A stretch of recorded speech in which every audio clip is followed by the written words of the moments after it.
Alright guys, this is a review of the Tyson model Class 2 electric e-bike made by Heybike. Like most other e-bikes out there, it comes maybe 90% assembled, so you've got the final assembly to do on your own. Luckily, they give you all of the tools required to do that. It took me about 30 minutes to put this bike together. I did cheat a little bit along the way using some of my own tools just because I'm a little bit more comfortable with them. Overall, the fit and finish was very nice. The battery was almost entirely drained when I got it, so it did take about 4 hours to get that charged up. Overall, I think this is a really good looking bike. You've got 20-inch by 4-inch fat tires front and rear. Mine is finished in a satin black along with gold trim. You do have hydraulic disc brakes both front and rear, and they were dialed in from the factory. This is a dual suspension bike. It has full adjustability on the front forks. It has a well-built cargo rack that bolts directly to your rear subframe, as well as protection for not only your front sprocket, but your rear sprocket as well. This bike features a headlight, front and rear turn signals, along with a tail light and a brake light. On the handlebars, you have all the normal expected controls, along with your Shimano shifter. Now that we're all charged up, let's test this thing out. So I started off in my backyard, where I've got a nice little dirt track for my son. He was ahead of me on his electric dirt bike, so I was playing catch up here. I just wanted to make sure that everything was nice and tight and working as it should before I headed out for a long distance test. So my first impressions are great. The suspension is a lot nicer than I expected. It does feel more like a dual-purpose bike as opposed to a road bike that had suspension just kind of thrown on after the fact. So the next step is to get this bike folded up to see how well it fits in my car, and then we'll take it out to the trail and see how long the battery lasts. Now I drive a Prius, which is a rather small car, so I did have to fold down the rear seat to make it fit, but it fit no problem. All right, we are starting off at 98%. Let's hit the trail and see how far it goes.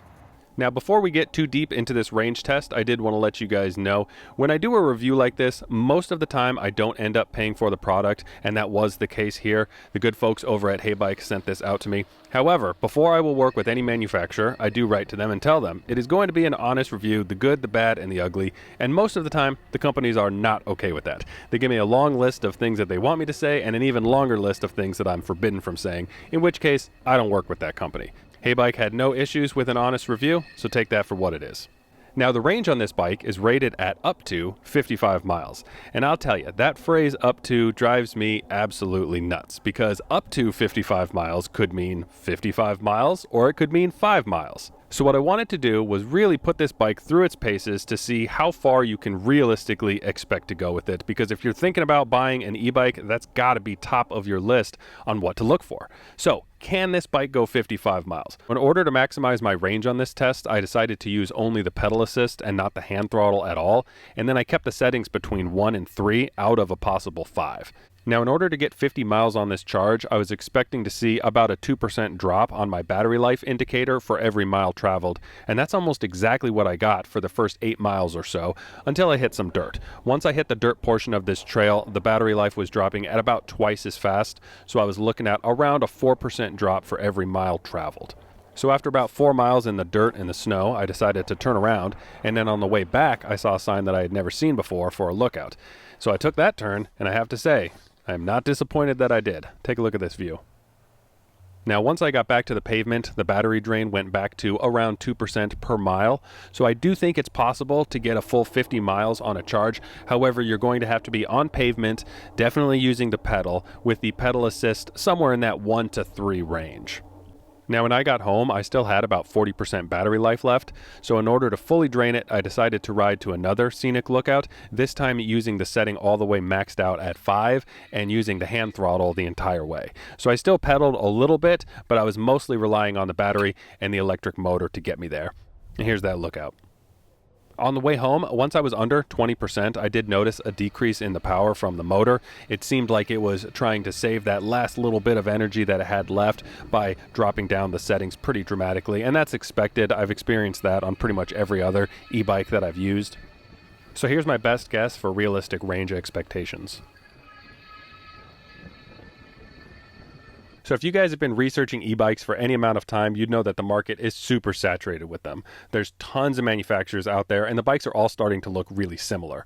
Almost everyone is fitting into a class 1, 2, or 3 category. They almost all run either an 800 watt or a 1200 watt motor. Almost all of them run a 48 volt system with a battery pack that's somewhere in that 12 to 18 amp hour range. Half the bikes right now are folding, and almost every bike I've seen has either been an aluminum or a magnesium alloy. So you really need to find something that sets a bike apart when you're trying to decide which one to buy. And I think I found it with the Heybike. And it actually has less to do with the bike and more to do with the phone app that comes with the bike. Now, there's nothing unusual about having a phone app with a bike these days. There's also nothing unusual about having a Bluetooth capable bike. But the Heybike is actually 4G cellular capable. So it uses the 4G cellular network as a GPS tracker. So you can track your bike with an anti-theft feature even if you're out of Bluetooth range. You can also turn the bike on and off from your phone. And to me, that's a game changer at this price point. And if I'm going to be spending $1,500 on a bike, I sure as heck want to be able to track it if it gets stolen. So to me, that's what sets this bike apart. Now, if you'd like to check out that bike, I'll put a link in the description below. I'll also put a link to the Heybike website so you can check out their other models. That's it for me. See you guys later. Thanks for watching, everybody. Bye-bye.